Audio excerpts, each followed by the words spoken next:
समय के लिए नहीं है। जो चार्टर एक्ट 1600 का साइन करवा के लाया वो क्वीन एलिजाबेथ से, यह सीमित समय के लिए नहीं है। क्या मेरी बात समझ?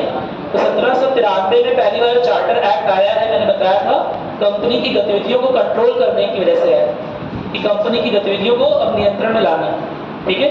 और उसके बाद जो नेक्स्ट चार्टर आएगा 1813 में, उसमें क्या होगा, कंपनी का एकाधिकार खत्म कर देगा, जिससे जो बाहर की और भी कंपनियां हैं, ब्रिटिश कंपनियां हैं, और भी कंपनियां हैं, वो यहाँ पर आकर क्या कर सके, व्यापार कर सके। इसमें एकाधिकार खत्म कर रहा है, इसमें कंपनी को बाहर नहीं कर रहा है, इसमें कंपनी का जो एकाधिकार था व्यापार पर वो खत्म कर रहा है, पहली बात। दूसरी बात, कंपनी क्या केवल वाणिज्यिक इकाई थी, क्या केवल कॉमर्शियल बॉडी थी, कि प्रशासनिक इकाई भी थी? तो वो कुछ बोलते क्यों नहीं हो रहे? आवाज नहीं आ रही मेरी? प्रशासनिक इकाई थी कि नहीं थी? ना, रूल भी देखती थी ना। दीवानी राइट याद आ रहा है, दो तरह के राइट होता है, दीवानी और, तुम लोग रिवाइज नहीं करते हो, परेशानी वाली बात है, सब कुछ रटा होना चाहिए जो पढ़ा दिया, समझा रहे? दो तरह के राइट्स बताए थे ना, फौजदारी के अलावा एक और शब्द कर रहा है, नियामक राइट्स। नियामक में दो तरह के राइट्स और होते हैं, हालांकि वो हिस्ट्री का पार्ट है, जिसमें आर्मी को कंट्रोल करने के राइट्स होते हैं और एक होता है भू राजस्व, ठीक है, कोई दिक्कत तो नहीं है। भू राजस्व बड़े स्तर पे है ना, ओवरऑल कलेक्शन इसमें आता है, जहाँ लैंडलॉर्ड द्वारा या भू राजस्व नहीं, सॉरी, पुलिस को कंट्रोल करने के राइट्स जो होते हैं वो नियामक होते हैं। मेरी बात समझ आती है? प्रशासन के जो राइट्स होते हैं वो नियामक, ठीक है। तो ब्रिटिश संसद के किस अधिनियम ने भारत में व्यापार पर, ये तो आसान है, किसने खत्म कर दिया? 1813 में। ये कह रहा हूँ एकाधिकार खत्म किया, मैं ये नहीं कह रहा हूँ कि पूरी तरह से ब्रिटिश ईस्ट इंडिया कंपनी खत्म हो गई। ईस्ट इंडिया कंपनी अभी भी व्यापार कर रही है, बस उसका एकाधिकार सीमित कर दिया गया, खत्म कर दिया गया। मैं दोबारा बोल रहा हूँ, क्या करेक्ट शब्द होना चाहिए? यहाँ पर एक क्वेश्चन बहुत सही नहीं है, क्यों नहीं सही समझा रहे? हाँ, पूरी तरह से एकाधिकार खत्म नहीं किया गया था, एकाधिकार को सीमित किया गया था। वेरी गुड, समझा? कैसे सीमित किया गया था कि चीन के साथ जो व्यापार है और चाय और अफीम का व्यापार, अभी भी पूरी तरह से उस व्यापार पर ब्रिटिश ईस्ट इंडिया कंपनी का एकाधिकार। क्या मेरी बात समझ आ गई? चलो आगे बढ़ रहे हैं। सही क्या है सर? तो इसका आंसर क्या हो जाएगा? 1813 का चार्टर है। अच्छा, इसलिए कंफ्यूज हो कोई नहीं, यूपीपीसी से ऐसा कोई क्वेश्चन आएगा तो वही होगा, है ना। आपको बहुत डीप पे नहीं जाना, डायरेक्ट दिख रहा है वही करना, ठीक। यूपीएससी ऐसा फंसाता है जहां पर शब्दों को बहुत ध्यान से पढ़ना पड़ेगा, ठीक है। चलो और बताइए, ये कर लोगे? ये क्वेश्चन आईएसपी 2019 का है, आप लोगों को यहाँ प्रैक्टिस कराई थी इसमें मैंने, बताओ मुझे। 1813 के एक्ट के बारे में ये 3 स्टेटमेंट दिए हुए हैं, कौन सही बताओ? पहला और अरे तुम्हें अगर सारे फैक्ट नहीं याद है, बस एक मेन फैक्ट याद है कि भैया ब्रिटिश जो पार्लियामेंट है, जो संसद है, उसने कंपनी के प्रशासनिक अधिकारों को सन 1858 एक्ट के तहत अपने अधिकार में लिया था, अपने हाथों में लिया था। क्या मेरी बात समझ? तो तीसरा वाला स्टेटमेंट क्या हो जाएगा? सही है। पहला और तीसरा। भारत का राजस्व अब ब्रिटिश संसद के नियंत्रण में आ गया, ब्रिटिश संसद के नियंत्रण में आ गया 1813 एक्ट से, 1858 के एक्ट से आया। दोबारा बोल रहा हूँ, सुन लो ध्यान से मेरी बात, मैं क्या बोल रहा हूँ? 1858 का वो एक्ट है जिसमें प्रशासनिक जो जिम्मेदारियां अब तक ईस्ट इंडिया कंपनी उठा रही थी, वो क्या कर दी गई? हाँ, ब्रिटिश संसद द्वारा ले ली थी, ठीक है। अच्छा, तो बताओ तीसरा तो हो नहीं सकता, पहला और दूसरा। अब तीसरा हो नहीं सकता तो बी नहीं होगा, डी नहीं होगा, सी नहीं होगा, क्या बचा? एक और दो। एक वाला तुम्हें बताइए, एक हो सकता, मतलब दो भी लिखवाया हुआ है तुम लोगों जो प्रावधान लिखवाए हुए हैं उसमें लिखा हुआ है कि पहली बार क्या बोल रहा है, ये बात बोल रहे हैं कि ब्रिटिश टेरिटरीज इंडिया बोल रहे हैं, यानी ये जो भारतीय क्षेत्र हैं जो कंपनी के द्वारा गवर्न है, कंपनी के द्वारा एडमिनिस्टर किए जा रहे हैं, जिन पर कंपनी रूल कर रही है, शासन चला रही है, पहली बार बोल रहे हैं कि ब्रिटिश इंडिया के भारतीय क्षेत्र है, क्या मेरी बात समझ आ गई?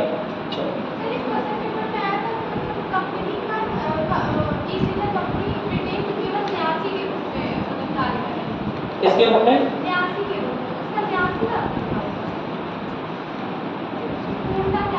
आप लेकर आएंगे क्वेश्चन आप क्या सही है सर? ठीक है, मेरा दूसरा है। क्वेश्चन जो पूछ रहे हैं वो लेकर आएंगे। किसमें आएगा, कौन से एग्जाम? सर कौन सही सर? ठीक है, आप लेकर आएंगे।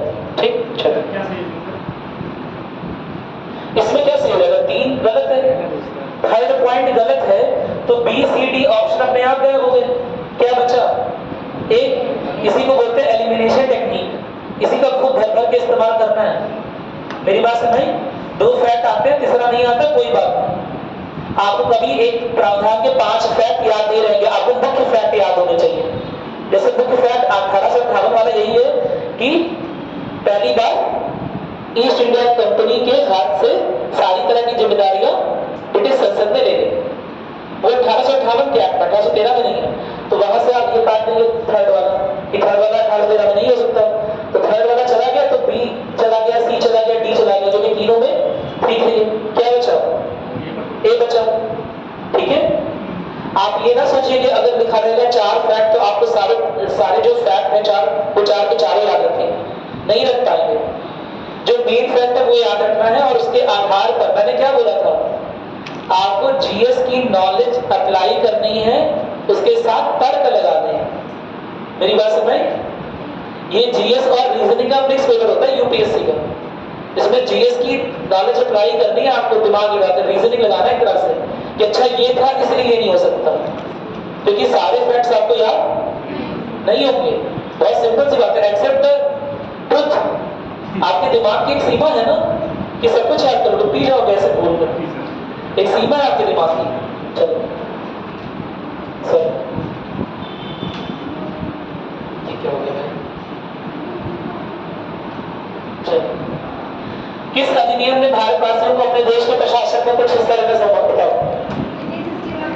1861। यानी जैसे मेरे से सही बात है। नहीं जैसे मेरा नहीं हो अच्छा, एक सेकंड छोड़ जाइए। हाँ, किस अधिनियम ने भारतवासियों को अपने देश के प्रशासन में, यही क्वेश्चन है ना, अपने देश के प्रशासन में कुछ हिस्सा लेना संभव बनाया? इसका आंसर हो जाएगा 1833 का है, जब पहली बार कुछ मनोनीत सदस्य आए। कहीं नोट किया? अच्छा रुकिए, 1833 का एक्ट आपके पास नोटेड है? खोलिए 1833 का।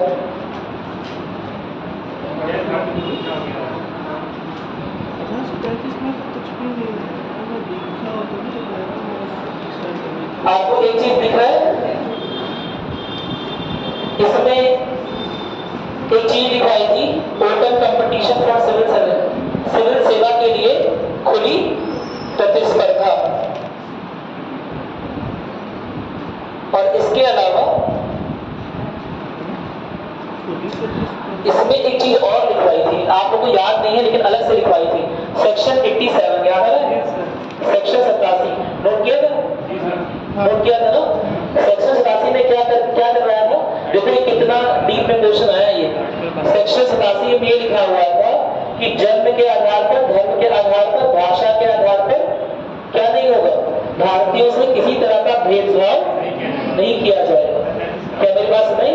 और ये किसमें है? 1833 के एक्ट में। यानी कि अगर भारतीय प्रशासनिक सेवा में भारतीय जा रहे हैं तो क्योंकि वो केवल भारतीय हैं, भारत में जन्मे हैं, इसलिए उन पर किसी तरह से क्या नहीं होगा, या किसी कोई व्यक्ति भारतीय प्रशासनिक सेवा में जा रहा है तो उस पर लोअर पोस्ट के लिए अप्लाई कर रहा हूँ, स्टाफ के लिए अप्लाई कर रहा हूँ, लेकिन उनसे किसी भी तरह का पक्षपातपूर्ण बिहेवियर नहीं किया जाएगा, जस्ट बिकॉज कि वो भारतीय है। केवल भारतीय होने की वजह से, केवल जन्म का स्थान भारत होने की वजह से उन पर किसी तरह का उसके साथ किसी तरह का पक्षपातपूर्ण रवैया नहीं रखा जाएगा। ये सेक्शन 87 था किसका? 1833 एक्ट का, लिखवाया था अलग से। नोट किया था? आगे लोग आते ही नहीं तो फिर क्या होगा? ये है किए थे ना?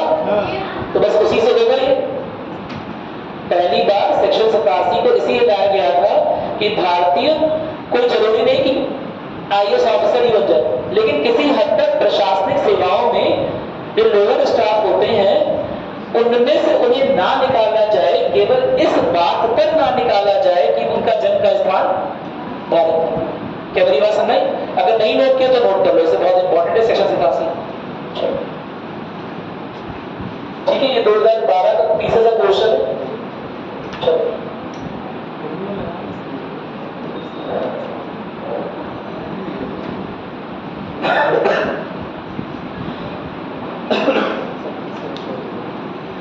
क्वेश्चन नंबर 9 क्या है? क्वेश्चन नंबर 9 में पढ़ दे रहा हूं। भारतीय परिषद अधिनियम 1861 1861 के संबंध में निम्न कथनों पर पढ़कर सही विकल्प चुने। इसमें दिया हुआ है, इस अधिनियम के फलस्वरूप गवर्नर जनरल की कार्यपालिका में कुछ सदस्यों की संख्या 7 हो गई। ठीक है, अब देखिए 1860 वही बात है कि आपको ये सारे कब 7 किया जा रहा है, कब 6 किया जा रहा है, कब 4 किया जा रहा है, कब 12 किया जा रहा है। इसमें अगर आप बहुत याद कर लोगे तो विधि निर्माण में याद कर लोगे और कुछ याद नहीं कर पाओगे। इसका आंसर हो जाएगा बा और सा। ठीक है, विधि निर्माण के लिए अतिरिक्त सदस्यों की संख्या कम से कम 6 और अधिक से अधिक 12 कर दी गई। प्रांतीय और केंद्रीय विषयों में किसी तरह का भेदभाव नहीं रखा। ठीक है, क्या देख रहा था? आ नहीं सही, इसमें तो पावर सा बचा है, तो पावर सा हो जाएगा। आ एकदम गलत है, तो आ वाले ऑप्शन सब खत्म हो जाएंगे। तो 9 का क्या हो गया? बी, पावर सा। मिल गया, कोई दिक्कत नहीं है इसमें। इसके बाद देखिए एक लास्ट में तो आसान है। अच्छा हाँ, इस पे आप लोग समस्या व्यक्त कर रहे हो कि कब हम कहेंगे कि बजट जो है वो डिस्कशन हो रहा है, कब बोलेंगे डिस्कशन नहीं हो रहा है। अगर आपने बजट के प्रत्युत्तर में एक भी प्रश्न पूछा तो इसका मतलब बहस हो रही है। अगर आपने एक भी प्रश्न पूछा है बजट से लेकर तो इसका मतलब बहस हो रही है। सप्लीमेंट्री क्वेश्चन सारे भी से करवाए थे, लेकिन अगर एक भी क्वेश्चन पूछा है बजट को लेकर कि जो प्रांत में या जो केंद्र में जो परिषदें हैं उन्होंने जो बजट बनाया है, ठीक है, वो किस पर क्यों कितना खर्चा कर रहे हैं, इस तरह का क्वेश्चन पहली बार पूछने का अधिकार किसमें दिया जा रहा है? सन 1892 के भारतीय परिषद अधिनियम में। ये बहुत बहुत इंपॉर्टेंट है, स्टार मार्क कर लीजिएगा, क्योंकि इसे कांग्रेस की पहली राजनीतिक सफलता के रूप में याद रखा जाता है। ठीक है, कि 1885 में कांग्रेस की स्थापना जब हुई थी, उसका तात्कालिक, वैसे तो बहुत सारे कारण थे, एक कारण से नहीं होता है सब, बहुत सारे कारण होते हैं। ठीक है, तो उसके तात्कालिक कारण में आपको बता दें, चीज इल्बर्ट बिल, पता था इल्बर्ट बिल? इल्बर्ट बिल तुम लोग को कुछ याद, कहीं नोट भी किया तो सब भूल जाओगे, लगातार मैं बोल रहा हूं। अगर नहीं नोट किया, अगर नहीं याद है, अगर क्लास में सुनी तो नोट कर लिया तो। इल्बर्ट बिल क्या था? हाँ, भारतीय जजों, इल्बर्ट बिल इसलिए बनाया गया था कि भारतीय जजों के पास वही शक्तियां रहे जो यूरोपीय जज हैं। ठीक है, भारत में जो न्यायालय स्थापित किए गए हैं उसमें जो भारतीय जज बैठेंगे उनके पास वही शक्तियां दी जाए जो यूरोपीय जज के पास हो। और उन शक्तियों में मुख्यतः सबसे जरूरी शक्ति ये मानी गई कि जो यूरोपीय क्रिमिनल्स हैं या किसी गतिविधि में लिप्त पाए जा रहे हैं, ठीक है, उनके खिलाफ भारतीय जज भी फैसला दे सके। ठीक है, तो ये प्रावधान बहुत सिंपल सा प्रावधान था, इसे लाने के लिए इल्बर्ट बिल लाया गया, लेकिन यह बिल जो है वो फेल कर गया, पास नहीं हो पाया। जिसके बाद भारतीय बुद्धिजीवियों को यह समझ में आया कि हमारा जो बुद्धिजीवी वर्ग है, पढ़ा लिखा वर्ग है, उसे भी ये सम्मान नहीं देते हैं, उसे भी जो यूरोपीय हैं, जो ब्रिटिशर्स हैं, जिस सम्मान के हकदार हमारे जजेस हैं, उन्हें वो भी नहीं मिल रहा है। यानी कि हम कितने बड़े भी बन जाएंगे, कितना भी अच्छा कर लेंगे, हम इनकी नजरों में इनसे ऊपर नहीं हो पाएंगे। क्या मेरी बात समझ? तो उस वजह से एक तात्कालिक कारण बना जिसकी वजह से इंटरनेशनल कांग्रेस की स्थापना। ठीक है, और इसकी पहली मांग ये हुई कि जो हमें अधिकार मिले हैं परिषदों में, उन अधिकारों का विस्तार हो, और उन अधिकारों के विस्तार में उन्होंने पूरे पॉइंट्स रहे थे। उसमें पहला पॉइंट ही यही था, एक पॉइंट, फर्स्ट पॉइंट ही था कि जो बजट प्रस्तुत किया जाता है कार्यकारी परिषद द्वारा, है ना, या कहीं भी प्रांतीय परिषद द्वारा अगर प्रस्तुत किया जा रहा है, तो उस बजट पर हम जो है किसी तरह का प्रश्न पूछ सकते, है ना। ऐसा ना हो जाए कि बजट केवल हमें दिखाया जाए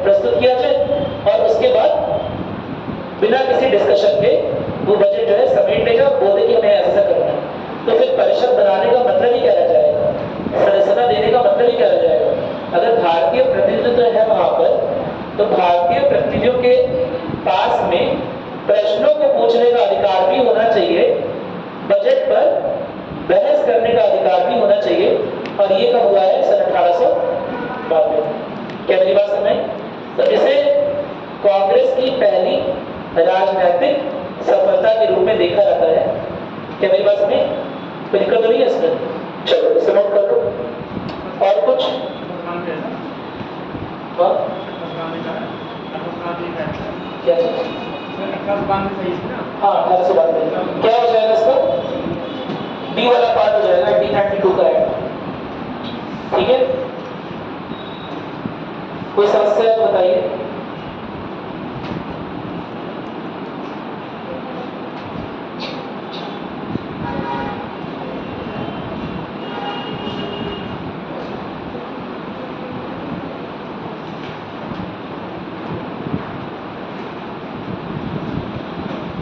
हम लोग क्या किस बारे में बात कर रहे थे?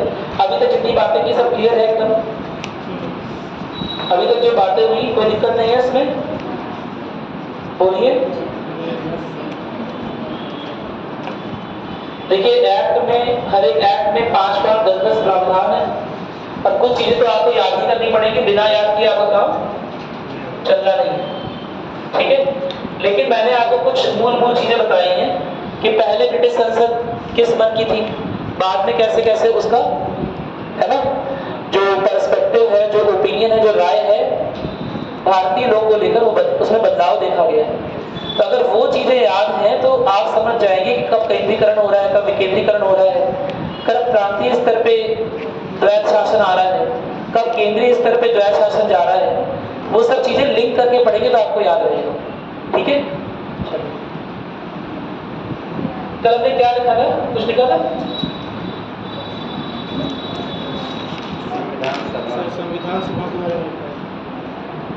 संविधान सभा में क्या लिख दिया था? सर लास्ट ये बताया था कि यहाँ नवंबर 1946 को संविधान सभा का गठन किया गया। ठीक है, कुल सदस्यों की संख्या शायद आपने पढ़ लिया होगा। संविधान सभा ठीक है। देखो मैं तो असल में क्या है कि मैं संविधान सभा के आने से पहले चाहता था कि समग्र संविधान क्या है, लेकिन पहले अब ये वाला टॉपिक कर लेना है, फिर हम समझेंगे तरह तरह के संविधान क्या होते हैं, संविधान बोलते हैं क्यों संविधानों को लिखा जाता है, ठीक है, उनकी मूल भावना क्या होती है, वो सब बात करेंगे। फिलॉसफी समझते हैं, दर्शन, संविधान के पीछे क्या दर्शन मौजूद है, क्या मेरी बात समझ? तो उस बारे में बात करेंगे। एक बार संविधान सभा के बारे में बात करें, फैक्ट वाला पार्ट रह गया हमारा एक जगह हो जाए। इससे फायदा क्या होगा कि सारा जो तथ्य वाला भाग है वो हमारा एक जगह हो गया, एक्ट से लेकर संविधान सभा तक। उसके बाद हम फिलॉसफी में आएंगे। ठीक है, कि संविधान के संविधान को लिखने का उद्देश्य है, संविधान होता क्या है। ऐसे बीच में तो बात हुई एक दो बार हम लोग की कि संविधान होता क्या है। ठीक है, लेकिन और डीप को जाएंगे, पहले ये फैक्ट वाला पार्ट कंप्लीट करें। ठीक है, चलिए क्या लास्ट में क्या लिखा था हम लोगों ने? संविधान सभा का गठन ये लिख लिया 389 नंबर, 389 नंबर से स्टार्ट किया लिखा था, लिखना स्टार्ट करिए। चलिए लिखिए।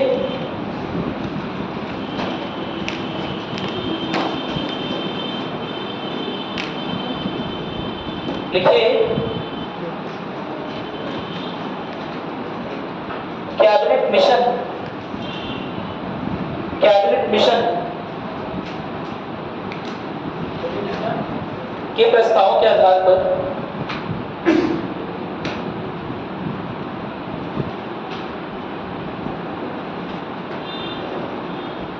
एक ऐसी संविधान सभा का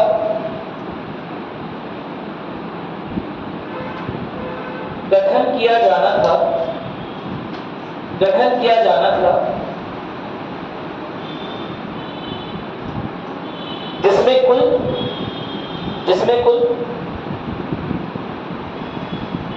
389 जिसमें कुल 389 मेंबर्स, 389 सदस्य होने थे, जिसमें कुल 389 सदस्य होने थे, 389 सदस्य होने थे। ठीक है, मैं ये नहीं बोल रहा हूं इतने हैं, मैं क्या बोल रहा हूं इतने होने।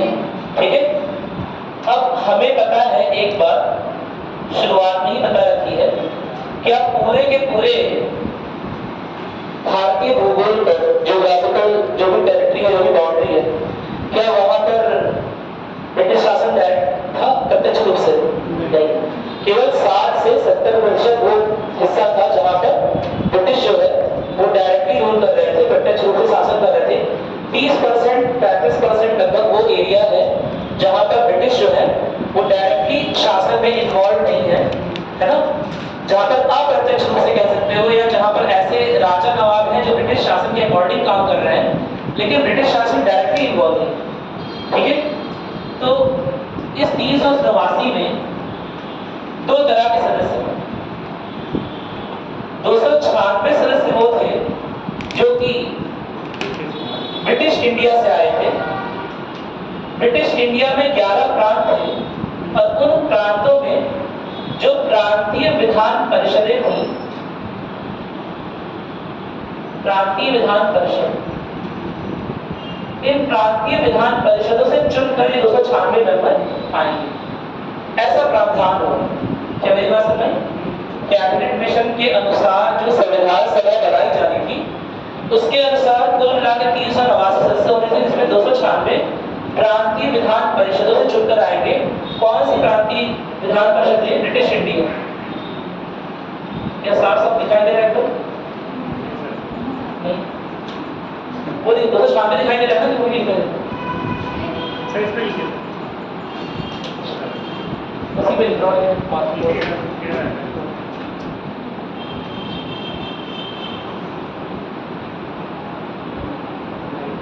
ठीक है, और दूसरे 93 सदस्य थे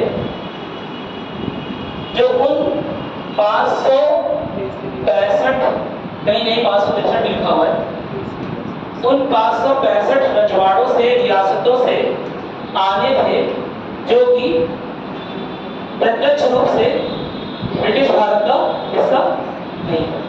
क्या मेरे पास में? जिनकी भौगोलिक जो स्थिति है वो भारत के अंदर थी, लेकिन देखा जाए कि ब्रिटिश संसद के वहां पर कोई डायरेक्ट रूल चला रही थी नहीं, वहां पर राजा और रजवाड़े रहते थे जिन्होंने ब्रिटिश शक्तियों से तमाम तरह के समझौते कर रखे थे। बताया था आपको मैंने कि उनके कोर्ट में फैक्टर्स बैठते थे, बताया था। उनके कोर्ट में अक्सर, उनके दरबारों में अक्सर ब्रिटिश शासन का एक आदमी बैठता था और उन्हें निजी सेना को रखने का अधिकार नहीं था। ठीक है, निजी सेना अगर रखते थे तो बहुत कम सैनिकों की, 50-25 सैनिकों की रखते थे कि खुद का काम चलता है। क्या मेरी बात समझ? बहुत ज्यादा बड़ी सेना नहीं रखी है कि कभी विद्रोह कर सकते, यह सब देखते। तो वो जो 565 रजवाड़े से, उनमें से 93 सीट दी जाएगी। ठीक है, तो 93 सदस्य जो आएंगे वो कहां से आएंगे? रियासतों से। देसी रियासत बोलते हैं या रजवाड़े बोलते हैं। ठीक है, इंग्लिश में बोलते हैं प्रिंसली स्टेट्स। क्या बोलते हैं? Princely states. ठीक है, कोई दिक्कत नहीं है ना, लेकिन यह तो प्रावधान होना था। क्या यही होगा? नहीं, अभी तो एक परेशानी और है कि जब हमारे यहाँ संविधान सभा इस तरह की गठित कर दी जाएगी तो मुस्लिम लीग इसका विरोध करेगी और लगभग 90 सदस्य जो है वो कहाँ चले जाएंगे? पाकिस्तान की संविधान सभा में चले जाएंगे। क्या मेरी बात समझ? तो वही चीज लिखी हुई है। आपने क्या लिखा? 389 सदस्य लिखा क्या आपने? सदस्य होने चाहिए, होने थे। ठीक है, जिसमें इसका आगे लिखा जिसमें 296 सदस्य, जिसमें 296 सदस्य प्रांतीय विधान परिषदों से,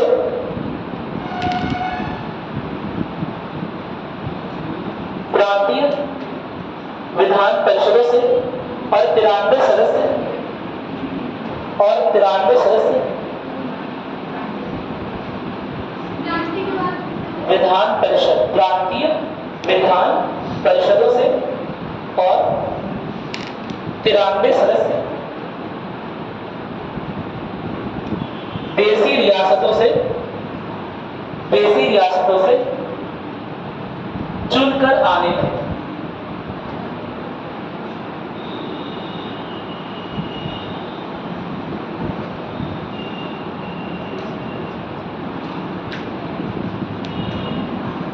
अब इसमें भी जो 389 है बोले, इसमें डिवीजन कैसे है मैं आपको बता दे रहा हूँ। वो तो 200 आपने देख लिया, 296 और 93।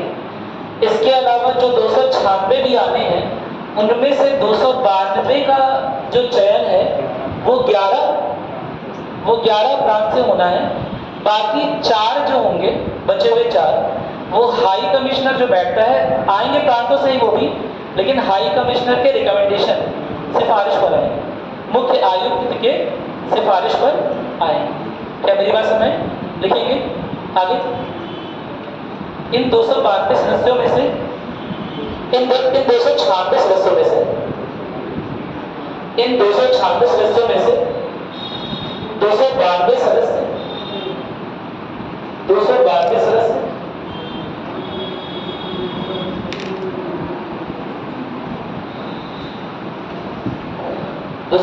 सदस्यों का चयन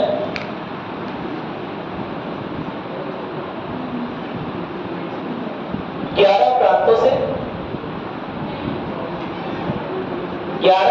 से और 4 का चयन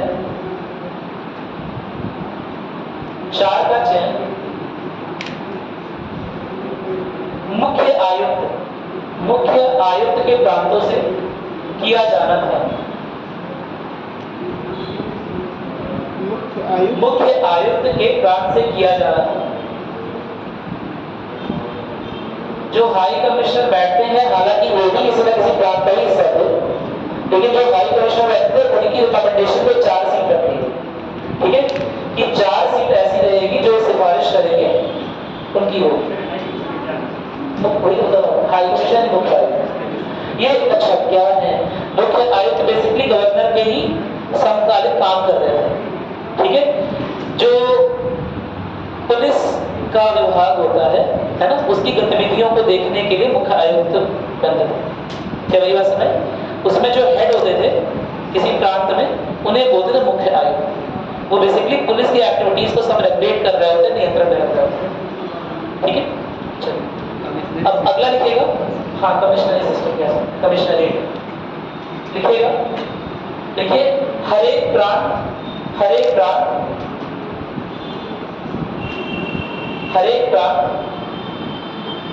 और रियासत,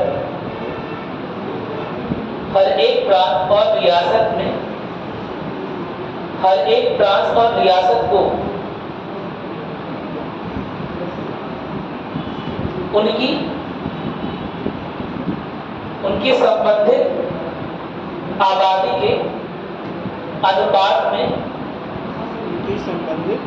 उनकी संबंधित आबादी के अनुपात में सीट दी जानी थी।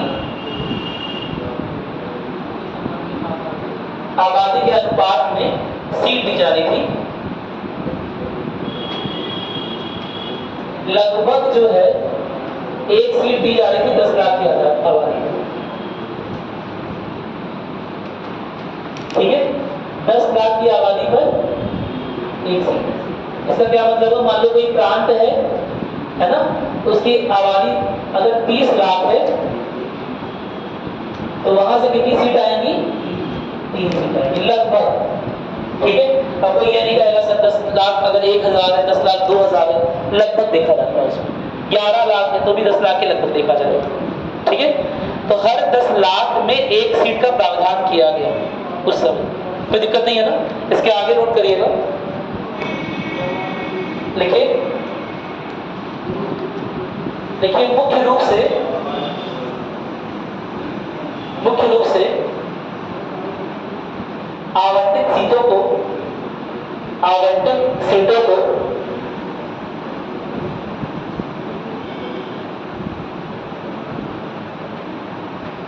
जनसंख्या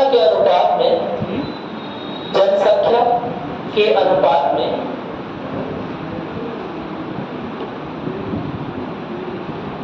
3 प्रमुख समुदाय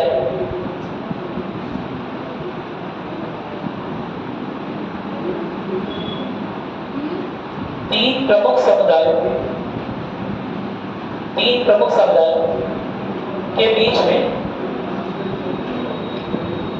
विभाजित किया जा रहा था, 3 प्रमुख समुदायों के बीच में विभाजित किया जा रहा था। कौन कौन समुदाय हो गए? सिख, मुस्लिम और जनरल। यहाँ जनरल का तात्पर्य है जिसमें दूसरा बुद्धिज्म अलग से नहीं था, बुद्धिज्म जैनिज्म सब मिलाकर जनरल नहीं मान लिया गया था। क्या मेरी बात क्लियर है? सिख, मुस्लिम और जनरल। यहाँ जनरल से अभिप्राय आज के सामान्य वर्ग से नहीं है। यहाँ जनरल मतलब सिखों और मुस्लिमों को छोड़ जितने भी लोग हैं वो सब सामान्य कैटेगरी है। उस समय की बात कर रहा हूँ, आज के समय की बात नहीं कर रहा हूँ, उस बात को ध्यान रखिएगा। चलिए समझ में आ गया ना? कोई दिक्कत नहीं है? लिखिएगा इसके बाद अगली लाइन लिखिएगा। लिखिएगा हर समुदाय के सदस्य को, हर समुदाय के प्रतिनिधि को लिखिएगा, हर समुदाय के प्रतिनिधि को, हर समुदाय के प्रतिनिधि को उस समुदाय के सदस्यों द्वारा, उस समुदाय के सदस्यों द्वारा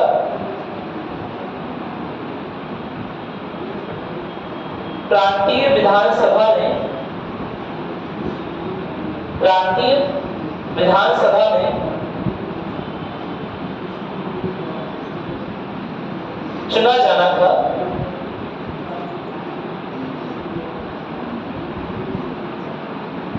प्रांतीय विधानसभा में चुना जाना था और मतदान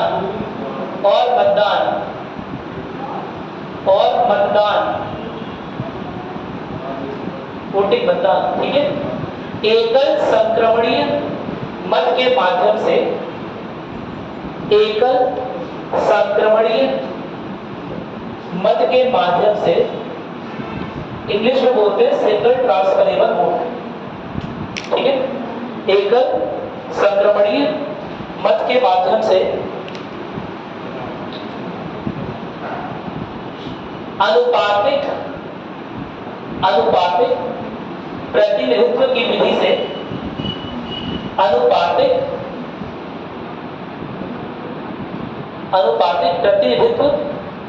प्रतिनिधित्व की विधि से किया जाना था। टीआरएस एसटीवी सिस्टम इससे बोलते हैं, है ना? समझा दे रहा हूं।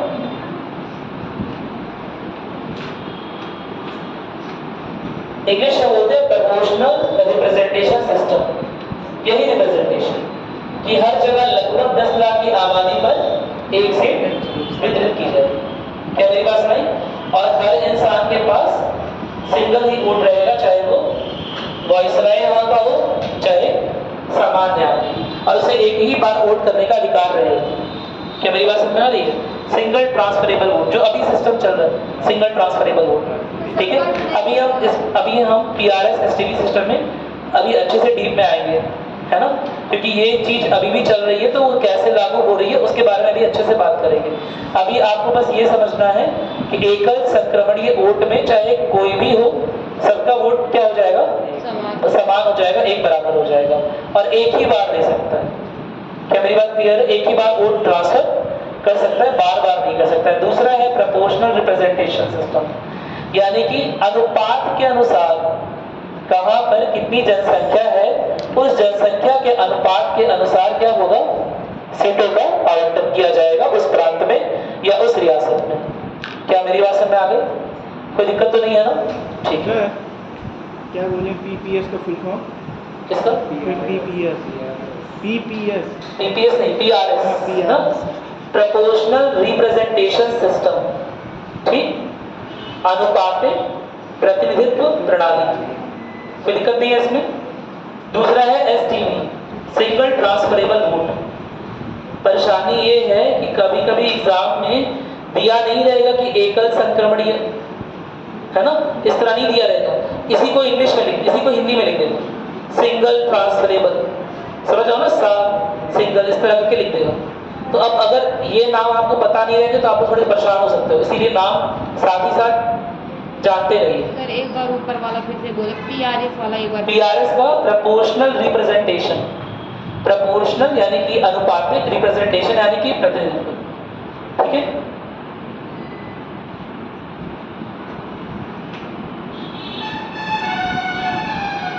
एसटीडी मतलब एकल संक्रमणी मत, सिंगल ट्रांसफरेबल वोट।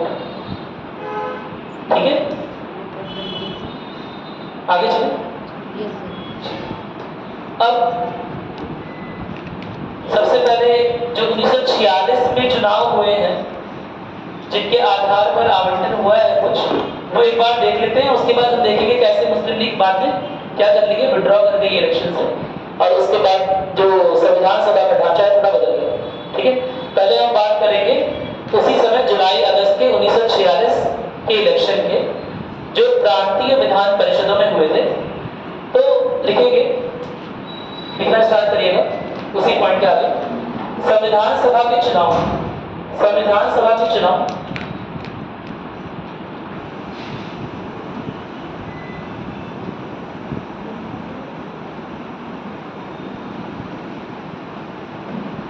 जुलाई अगस्त 1946 में हुए थे। जुलाई अगस्त या जुलाई डैश अगस्त 1946 में हुए थे।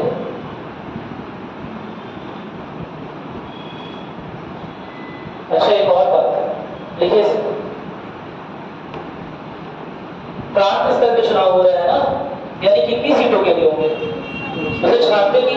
और ये वाले लोग कहां से आ रहे हैं, 93 वाले वो विदेशी रियासतों यानी कि भारत से। हाँ, आ तो रहे हैं जो रजवाड़े हैं, जो देसी रियासत है, लेकिन आ कैसे रहे हैं? क्या उनका इलेक्शन हो रहा है?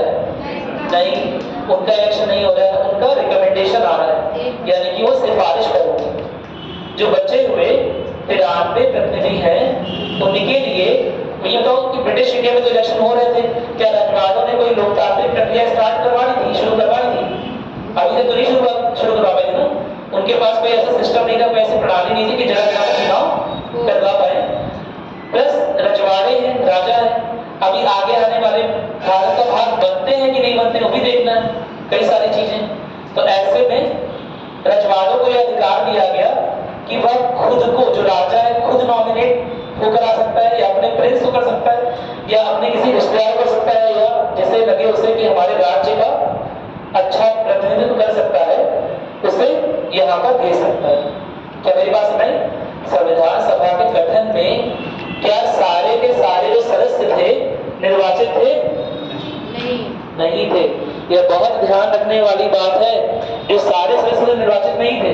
जो चुनाव हुआ है पूरी 296 का हुआ है, बचे हुए 93 कैसे आए हैं?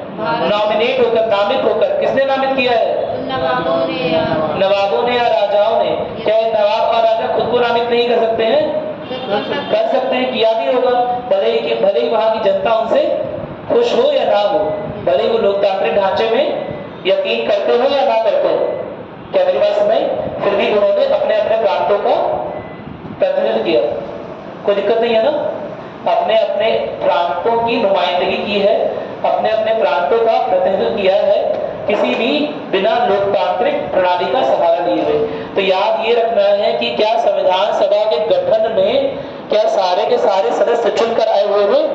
नहीं। याद रहेगा, अब कंफ्यूज नहीं होना फिर जब पेपर होता है। हर शनिवार को होगा। हाँ, अगर आपको ठीक रहा सब कुछ, लेकिन पढ़िए भी तो, केवल टेस्ट थोड़ा सा और पढ़िए, थोड़ा जान लगाइए कि आपका बेस्ट यही है, बस इतना ही है। क्या मैं रोज वही बात बोलूँ? उतना नोट किया? जो आंसर आज करवाए कोई ऐसा है जिसके सारे आंसर सही हैं? जिसके 8 आंसर सही है? चलो 9 और 10 से मान लेता हूँ, 8 आंसर सही। चलिए शाबाश। और क्या नाम है आपका? आकांक्षा। और किसी का नहीं सही है? ये 8 क्वेश्चन बड़े आराम से आपके सही होते क्लास नोट से, अगर आपने क्लास नोट्स पूरे के पूरे अच्छे से पढ़े होते। क्या मेरी बात सुनना है? और अगर UPSC prelims level, UPPCS prelims level कि अगर आप 10 में से 8 क्वेश्चन सॉल्व कर ले रहे हैं, है ना, तो बहुत खुशी की बात है। ठीक है, लेकिन वो तभी सॉल्व हो पाएंगे जब आपने प्रॉपर नोट्स बनाए होंगे और सब करेंगे उसे। चलिए ठीक है, हम आगे बढ़ रहे हैं। हमने क्या लिखा कि ये जो चुनाव हो रहे हैं वो 296 सीटों के लिए हो रहे हैं असल में। बाकी जो 93 सदस्य रजवाड़ों से आने हैं वो तो नॉमिनेटेड है, मतलब नामित सदस्य। क्या मेरी बात क्लियर है? ठीक है, अगला लिखेंगे। देखिए भारतीय अच्छा, इसमें जो 296 सीटों पर क्या हो रहा है, चुनाव हो रहा है, उसमें कांग्रेस ने कितनी सीटें दी थी? 208। ठीक है, नोट करिएगा। देखिए इस चुनाव में कांग्रेस ने 208 सीटें और मुस्लिम लीग ने 73 सीटें जीती।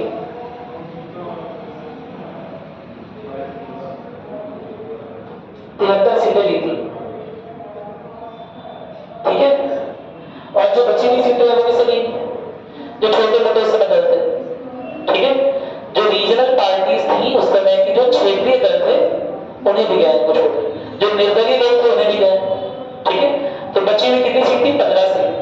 15 सीट जो है निर्दलीय या जो क्षेत्रीय दल है उन्हें गए। लिख लो ब्रैकेट में 15 सीटें डैश करके, क्षेत्रीय दल प्लस निर्दलीय।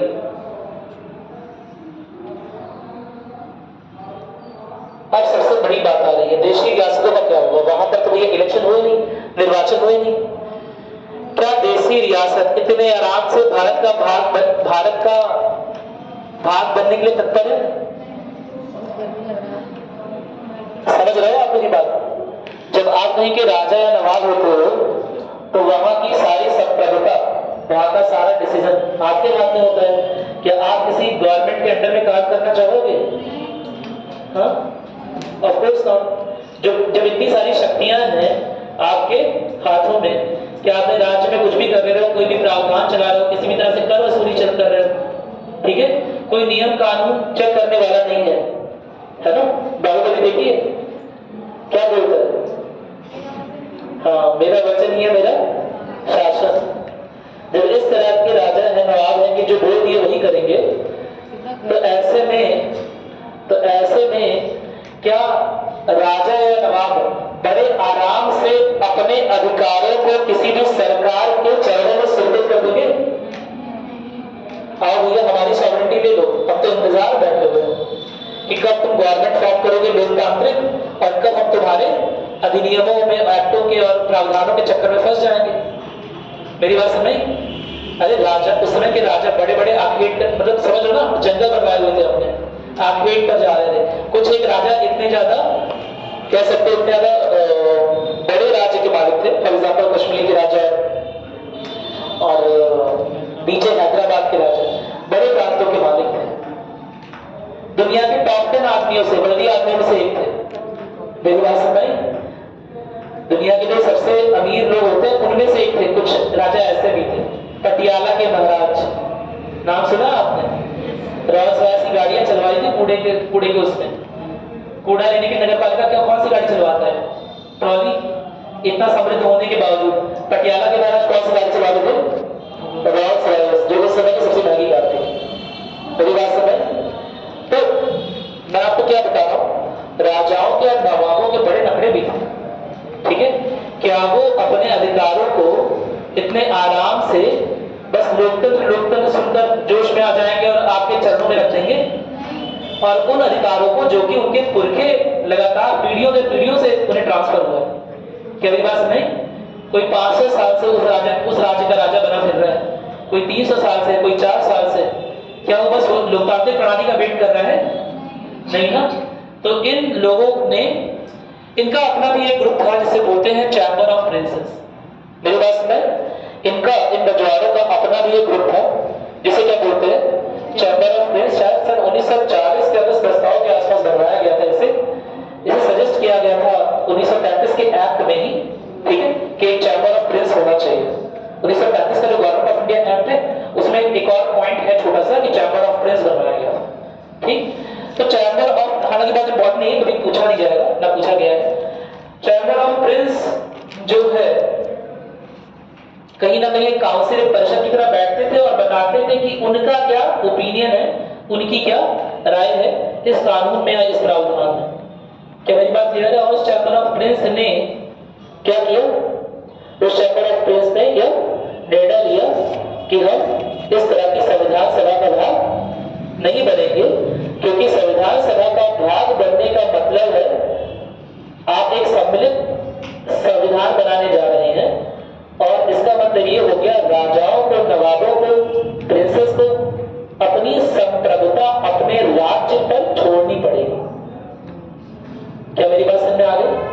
कोई दिक्कत तो नहीं है ना? ठीक है, तो लिखिएगा जल्दी से। देशी रियासतों को आवंटित 93 सीटें, देशी रियासतों को आवंटित 93 सीटें नहीं भर पाई क्योंकि इन्होंने खुद को संविधान सभा से अलग रखने का देशी रियासतों में 93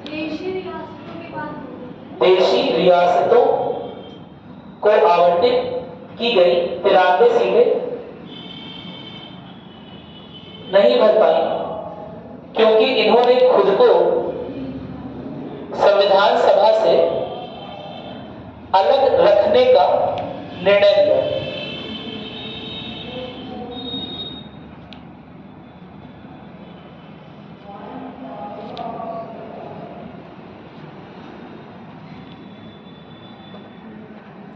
एक बात जिसके बारे में हम लोग अक्सर बात करते हैं, आगे भी बात करेंगे, अभी बहुत इंपॉर्टेंट चीज है। एक ऐसा अधिकार जिसके बारे में जब बात होनी शुरू हुई, जब संविधान सभा बनेगी और जब उसमें प्रावधानों पर लंबे चौड़े विमर्श किए जाएंगे, कई बार ऐसे प्रावधान रहेंगे जिसपे लंबे चौड़े विमर्श होंगे, तर्क वितर्क किए जाएंगे, कुछ लोग सहमत होंगे, कुछ लोग सहमत नहीं होंगे। इसमें एक ऐसा प्रावधान था जिसमें पूरी की पूरी संवैधानिक सभा सहमत थी। एक इकलौता ऐसा प्रावधान था जिस पर पूरा का पूरा संविधान, जो संवैधानिक सभा के सदस्य है, सबकी एकीकृत राय। कोई बताएगा क्या था? हाँ, एक बार चौथी बार बोलने जा रहा हूं, मैं बोल रहा हूं उन कई सारे प्रावधानों के बीच में जिन पर लंबे चौड़े डिस्कशन हुए, विमर्श हुए, उनके बीच में एक ऐसा सिंगल प्रावधान था, एक ऐसा प्रावधान था जिस पर कोई डिबेट हुआ ही नहीं। यानी कि वो प्रावधान ऐसा था जिसमें पूरा संविधान सभा एकीकृत था कि हाँ यह तो होना ही चाहिए। किसी ने एक डाउट रेज ही नहीं किया कि इसमें यह कमी हो सकती है या वो कमी हो सकती है। भाई संविधान सभा में अलग अलग प्रांतों के, अलग अलग समुदायों के लोग आए थे, कोई पढ़ा लिखा, कोई ट्राइबल, सबका बैकग्राउंड अलग अलग था ना। तो आपस में बहुत सारे विचार विमर्श में आपस में सहमति नहीं बनती थी। मेरी बात समझ आ रही है? आपस में बहुत सारे प्रावधानों, बहुत सारे प्रावधानों में कोई ऐसा प्रावधान था ही नहीं जिसमें पूरी की पूरी संविधान सभा सहमत हो, सिवाय एक प्रावधान। और तुम मुझे बताओगे क्या? क्योंकि वो भारतीय, वो कहीं ना कहीं आजादी से रिलेटेड है ना। बताओ। हाँ, झंडा अरे वो नहीं, फोटो। और कोई हाँ, प्रियम्बल नहीं, प्रियम्बल तो ऑडिटेड रेजोल्यूशन है, मसौदे से उसकी कहानी बताऊंगा कभी। चलो ये याद रखने से काम मिला है कि ऑडिटेड रेजोल्यूशन कैसे फॉर्म हुआ, कैसे पॉइंट्स आए, कैसे वो जो वैल्यूज हैं, जो मूल्य हैं, जो हम प्रियम्बल में यानी कि प्रस्तावना में देखते हैं, उनका कैसे वरीयता क्रम डिसाइड हो, वरीयता क्रम डिसाइड कैसे हो। ऐसे नहीं हो रहा है कि पहले मन में आ गया संप्रभुता तो पहले संप्रभुता लिख दिए, बाद में मन में आ रहा है ना अखंडता, तो बाद में अखंडता, अखंड तो होने के बाद ही लिखा हुआ है, लेकिन बाद में मन में आ रहा है गणतंत्र, तो गणतंत्र लिख दिए। उन्हें लिखने का एक वरीयता क्रम है और सुप्रीम कोर्ट कई बार इस बात को ध्यान में रखता है अपने बहुत सारे डिसीजंस में कि किस आधार पर जो हमारी प्रस्तावना भी लिखी है उसमें जो संवैधानिक मूल्यों को प्रदर्शित किया गया है उनका वरीयता क्रम क्या है। पहला क्या है, पड़ोस में क्या लिखा हुआ पता है? भारत के लोग भारत को एक संपूर्ण प्रभुत्व संपन्न, पहला क्या लिखा है? पहला मूल्य क्या है? संपूर्ण प्रभुत्व संपन्न। समाजवादी हाँ, हम भारत को एक संपूर्ण संपूर्ण प्रभुत्व संपन्न, यानी वही संप्रभुत्व है ना। संप्रभुत्व का पहला पॉइंट क्या है? सॉवरेनिटी। संपूर्ण प्रभुत्व संपन्न यानी कि क्या हो गया? सॉवरेन पावर, जिसके बारे में बात की। क्यों आगे लिखा हुआ है? क्यों नहीं गलत लागू होती है? संपूर्ण सर यही सबसे मेन है। होनी चाहिए। हाँ? सर यही सबसे मेन चीज है। हाँ, क्योंकि उस समय का जो हमारा तत्कालीन एक्सपीरियंस था, अनुभव था, वो यही था कि भारत में संप्रभुता थी ही नहीं पूरी तरह से ना। लड़ाई तो संप्रभुता की चल रही थी ना। हमने ये कहा कि हम उनसे अलग टैलेंटेड है, हमने कभी ये कहा कि हम ब्रिटिशर्स से अलग अच्छे तरह के हैं? हमने ये कहा हमने संविधान बनाने का या संविधान सभा को बनाने का या प्रावधान के विमर्शों का हमें उससे ज्यादा अनुभव है? अरे उस तरह के पता नहीं कितने संविधान लिख दिए ब्रिटिश संसद ने, आगे की संविधान ना वहां का पता नहीं कितने प्रावधान लिखे, पता नहीं कितने देशों में सरकार बना दिया उन लोगों ने। अफ्रीका जानते हो ना, अफ्रीका आपने सुना है, बहुत सारे वही को बनाने चले गए, एकदम सेम कॉपी पेस्ट हो गया चलता है। हमारा भी तो आता है ना, गवर्नमेंट ऑफ इंडिया 1935 बोलते हैं ना कि भारत शासन अधिनियम 1935 का जो है उसी को काफी हद तक कॉपी कर लिया गया है। हम पर भी कोई इल्जाम लगता है, दूसरों को क्या मजाक उड़ा रहे हैं, अफ्रीका का मजाक उड़ा रहे हैं, हम पे भी कोई इल्जाम लगता है? नहीं लगता? लगता ही इल्जाम। अब बताओ संप्रभुता क्यों इम्पोर्टेंट थी? क्योंकि हमारा जो करंट एक्सपीरियंस था, जो उस समय का तात्कालिक अनुभव था, वो यही था कि भारत में हो सकता है कुछ सुधार के काम वो कर रहे हैं, हो सकता है लोकतांत्रिक प्रणाली भी ला रही हो सकता है बहुत सारे प्रावधानों में, बहुत सारे विधान परिषद में बहुत सारी सीटों का आवंटन भारतीयों को दिया जा रहा हो, अधिकार क्षेत्रों को विस्तृत किया जा रहा हो, लेकिन फिर भी क्या भारत संप्रभु राज्य था? नहीं था। मेरी बात सुने, मेरी राजनीतिक संप्रभुता की, यानी कि हम क्या डिसीजन लेंगे या हमारे लोग डिसाइड करेंगे, हमारे लिए क्या बेस्ट है, या कोई साइमन आयोग आके डिसाइड नहीं करेगा, जिसके सारे सदस्य क्या है विरोधी है। हम क्या डिसाइड, हमारे लिए क्या बेस्ट है, तो कौन डिसाइड करेगा? हम लोग डिसाइड करेंगे, भले ही हम पढ़े लिखे हो चाहे ना हो, हम बेवकूफ है तो क्या हो, अपना घर हम ही चलाएंगे। तो बेवकूफ तुम्हारे घर किसी और को चलाने देते? एग्जाम करवा तुम्हारे घर चलाने का एक बड़ा सा कि बस्ती का तो सबसे होनहार विद्यार्थी है तुम्हारे घर चलाए, अच्छा लगेगा? होनहार होने का हम नहीं करो, हम अपना घर चलाएंगे, अपने घर के संप्रभु मालिक हम बेवकूफ है तो क्या हुआ, कम पढ़े लिखे हैं तो क्या हुआ, हमें संवैधानिक तौर तरीके नहीं आते तो क्या हो गया? हमने बहुत सारी चीजें जो है वो ब्रिटिश पार्लियामेंट से सीखी, आगे चलकर कॉपी भी किया, लेकिन तो क्या हो गया, अपना घर को हम ही चलाएंगे। मेन लड़ाई, मेन मकसद इंडियन फ्रीडम स्ट्रगल का क्या है? संप्रभुता की स्थापना। ये मैं समझाने की कोशिश कर रहा हूँ, मेरी बात सुने। संप्रभुता का जाना धीरे धीरे 1858 तक, और उसके बाद संप्रभुता का पुनर्स्थापन ही मेन लड़ाई है इंडियन फ्रीडम स्ट्रगल। क्या मेरी बात सुने? इसीलिए जो पहला शब्द लिखा है प्रस्तावना में, वो ऐसे ही क्रम में नहीं लिखा हुआ है, उसका एक क्रम का होने का एक कारण है कि किस चीज पर भारतीय संविधान, किस संवैधानिक मूल्य पर भारतीय संविधान अधिक फोकस करता है, अधिक समर्पण रखता है। मेरी बात सुनाई, इस देश की संप्रभुता किसी भी हाल में क्या नहीं होनी चाहिए, उसकी अवहेलना नहीं होनी चाहिए, देश की संप्रभुता बनी रहनी चाहिए। लोकतांत्रिक वैल्यू थोड़ी कम हो गई ना, चलेगा, थोड़े से कम गणतंत्र हो गए, इनडायरेक्ट इलेक्शन करवा दिया, आप प्रत्यक्ष रूप से चुनते नहीं हो प्रेसिडेंट को, आप प्रत्यक्ष रूप से चुनते हो, थोड़े से कम गणतंत्र हो गए तो चलेगा। मेरी बात सुनाई, लेकिन किसी भी हाल में चाहे कुछ भी हो, देश की संप्रभुता के साथ किसी भी तरह का समझौता नहीं होना चाहिए किसी भी हाल में। लोकतंत्र कम हो गया, तुम्हें दो चार नारे लगाने की आजादी नहीं थी, उल्टे सीधे एंटी इंडिया, भारत छोड़ो भारत तोड़ो।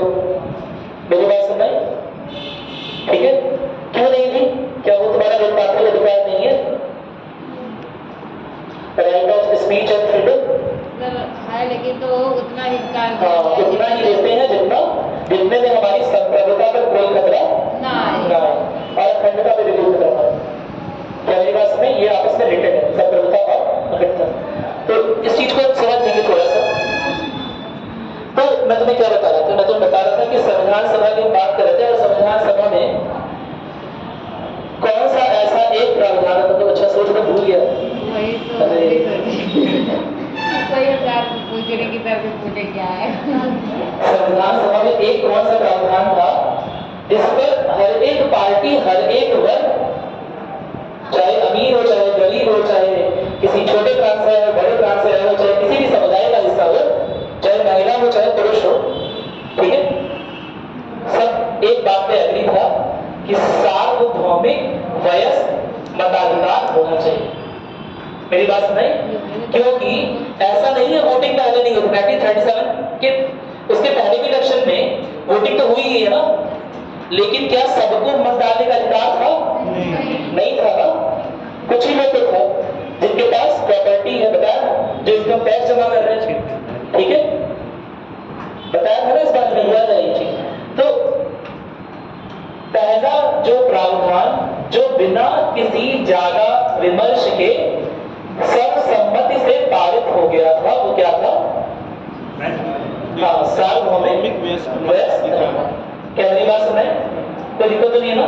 और उस समय वो वयस्क मताधिकार बोलना सही नहीं है। क्यों नहीं सही है? उस समय वो सार्वभौमिक अधिकार बोलना सही है, क्योंकि उस समय 21 साल की एज थी वोटिंग के लिए। क्या मेरी बात क्लियर हो गई? कोई समस्या तो नहीं है ना? तो सार्वभौमिक मताधिकार बोल सकते हैं, यूनिवर्सल सफरेज बोल सकते हो, एडल्ट वर्ड यूज नहीं कर रहे। क्या मेरी बात समझ रही? कोई दिक्कत तो नहीं है ना? अब यही बात हम दोबारा से ट्रेस करते हैं। यह संविधान सभा जो चयनित हुई है, जो निर्वाचित भी हुई, 93 मेंबर तो वो हैं जो कि प्रांतों से नॉमिनेट होकर आए, नामित होकर आए, और बाकी 296 सदस्य क्या है, कहे जा रहे हैं कि निर्वाचित होकर आए। लेकिन क्या इनके निर्वाचन में क्या पूरा भारत वोटिंग में करने में प्रेजेंट है? नहीं है। कौन कौन लोग प्रेजेंट है, वही इंपॉर्टेंट है। कौन कौन लोग प्रेजेंट है? नवाब और राजा।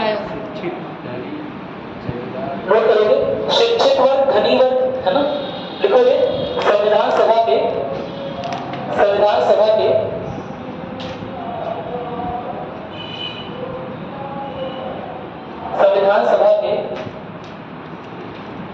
सदस्यों को, या उन सदस्यों को, ऐसे देखो, संविधान सभा के उन सदस्यों को जिनका निर्वाचन होना था,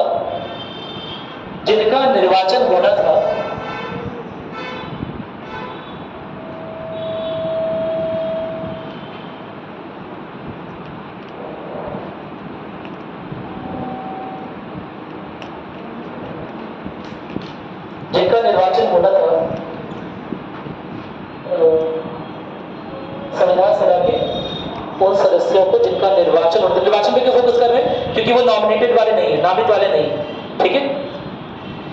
को प्रत्यक्ष निर्वाचन द्वारा ना चुनकर सीमित लोगों के द्वारा चुना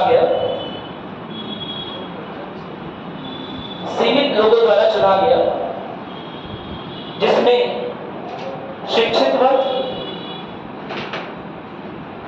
जमींदार वर्ग,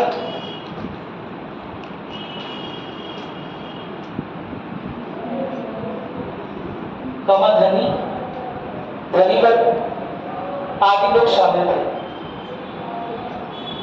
शिक्षित वर्ग, धनी वर्ग, जमींदार आदि लोग शामिल थे।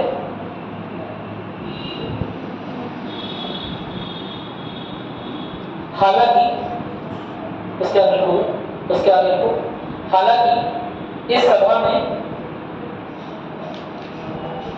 भारतीय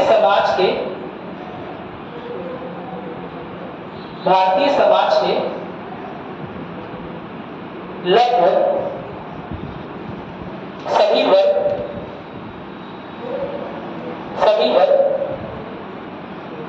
ब्रैकेट में हिंदू, मुस्लिम, सिख, पारसी, एंग्लो इंडियन जिसे आंग्ल भारतीय भी बोलते हैं ना, एंग्लो इंडियन, कॉमा भारतीय ईसाई,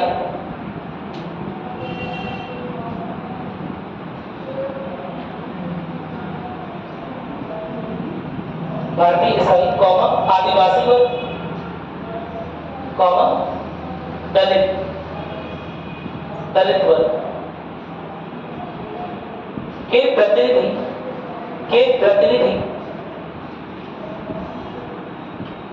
एक और लिखोगे, एक कॉमा करके महिलाओं के लिखो, महिलाओं के प्रतिनिधि, दलितों के बाद एक और लिख लो महिलाओं, ठीक है, या महिला वर्ग लिखो, ठीक है, महिला वर्ग के प्रतिनिधि शामिल। मेन बात ये है, देखा जाए तो इस संविधान सभा में लगभग उस समय की सारी महत्वपूर्ण हस्तियां, जो भी इंपॉर्टेंट पर्संस हैं जिन्होंने इंडियन नेशनल फ्रीडम स्ट्रगल में पार्टिसिपेट किया, यानी कि भारतीय राष्ट्रीय स्वतंत्रता आंदोलन का भाग बने, अपने यहाँ से फेमस जो थे वो लगभग इस संविधान सभा का हिस्सा लगभग बन चुके थे। दो लोग के बारे में कर सकते हैं, वो दो लोग जो कि फेमस भी थे लेकिन भाग नहीं बन पाए, वो दो लोग कौन से थे? महात्मा गांधी और मोहम्मद अली जिन्ना। मोहम्मद अली जिन्ना पहले से ही बाइकआउट कर रहे थे इस तरह की संविधान सभा का जो अलग से पाकिस्तान का संविधान न बनाए, ठीक है। और महात्मा गांधी, हाँ, महात्मा गांधी तो इस तरह के बंटवारे के खिलाफ थे और तरह तरह की चीजों के खिलाफ है, वो तो अलग उनका देखो, जब भी उनके बारे में पढ़ो या जब भी उनके बारे में देखो तो केवल राजनीतिक चश्मे का इस्तेमाल नहीं करना है, समाज सुधारकों की श्रेणी का भी इस्तेमाल करना है ना। वो राष्ट्रवादी से ज्यादा समाज सुधारक है। क्या मेरी बात सुनाई? उनके अनुसार तो स्वराज आया ही नहीं, जनता हुई ही नहीं है, अभी तक नहीं हुई है, हो गई, क्योंकि उनकी स्वराज की डेफिनेशन बताया था ना, परिभाषा अलग है। इंडियन ओपिनियन जो जर्नल न्यूज पेपर लिखते थे, इंडियन ओपिनियन, उसमें उन्होंने स्वराज की परिभाषा दी है, भारतीय समाज का स्वराज को प्राप्त कर लेगा। जब ब्रिटिश चले जाएंगे, ब्रिटिशर्स नहीं, हाँ, जब ब्रिटिशर्स चले जाएं, जो अमीर और गरीब के बीच की खाइयां हैं वो भर जाए, जब हम लोग द्वेष, गुस्सा आदि से मुक्त हो जाए, हो गए वो फिलोसफिकल दार्शनिक टाइप के। मेरी बात सुनाई? ठीक है, तो उनके अकॉर्डिंग तो स्वराज मिला है। मेरी बात सुनाई? तो वो लोग इन सब चीजों से दूर है, क्योंकि उन्हें इस तरह का स्वराज चाहिए भी नहीं। क्या मेरी बात क्लियर है? इतना नोट कर लिया, क्लास ओवर कर।